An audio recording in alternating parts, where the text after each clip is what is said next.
موت کا خوف کیسے ختم ہوتا ہے؟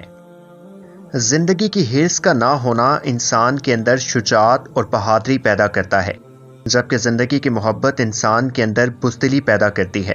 یہ بات حضرت ابو بکر صدیق رضی اللہ عنہ نے اس وقت بیان کی جب انہوں نے حضرت خالد بن ولید رضی اللہ عنہ کو مرتدین، منکرین زکوٰۃ اور جھوٹے مدعیان نبوت اور ان کے پیروکاروں کے خلاف لڑنے کے لیے بھیجا۔ آپ رضی اللہ عنہ نے فرمایا، موت کی تمنا کرو، تمہیں زندگی عطا کی جائے گی۔